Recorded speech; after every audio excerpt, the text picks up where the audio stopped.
This segment brought to you by Kansas Grain Sorghum, growers working together. Find out more at kansasgrainsorghum.org. Welcome to Farm Factor. Let's join Kyle Bauer and Governor Sam Brownback as they discuss the worldwide importance. Hi, this is Kyle Bauer. I have the opportunity to visit with the governor of the state of Kansas, Sam Brownback. Sam has been a strong advocate for agriculture his entire career. Governor, why is that? Yeah, part of it's just being raised on a farm. A lot of it is recognizing just the beauty of this industry and its importance globally. I mean, you can go back in history and see that we've been supplying wheat and cattle and food products to people around the world for basically as long as we've been in industry. And what a great calling to be a part of that. It's hard to imagine a better industry to be a centerpiece of than Kansas is to the global needs of food. And certainly that industry continues to grow.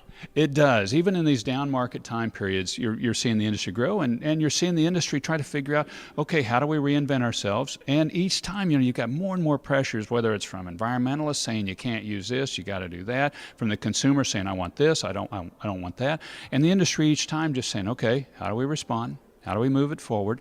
And continuing to grow. We've got great growth taking place, for instance, in dairy. We've got the largest single-build dairy processing plant in the country going up in Garden City.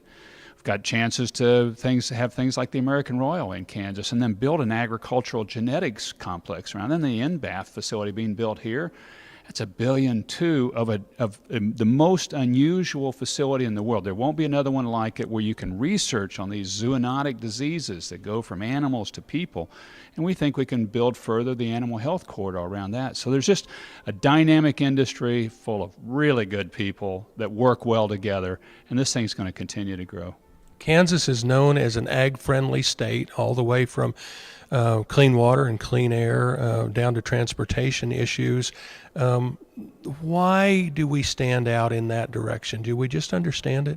I think we love it, and that we know that if you're going to grow this space, there are other people that can grow it too. So you got to take care of it. You got to tend to it. You got to make sure that those pieces are in place for it to be able to grow and prosper, even when you have down times. So our prices are terrible.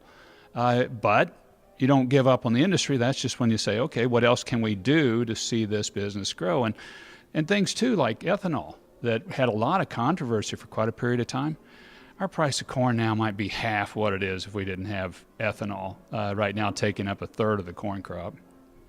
Truly, as we look off into the future, Kansas continues to grow, and a lot of that because we're in the central part of the nation, a good place to ship products out from.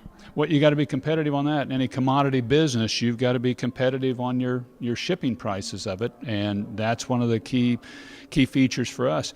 One of the things we got to look at as increasingly down the road is water. We just had a great, I think, agreement come together on the Republican River Basin so that we can have accessible water in that agreement and litigation we've been through with Nebraska and Colorado, but we've got to do that in the Ogallala. We've got to do that in these reservoirs that supply so much of our water. To me, long term, that's been one of the key pieces that we've really got to get right. We're visiting with the governor of the state of Kansas. This is Kyle Bauer reporting. Back to you, Jamie. Folks, come back after these messages for this week's Kansas Soybean Update.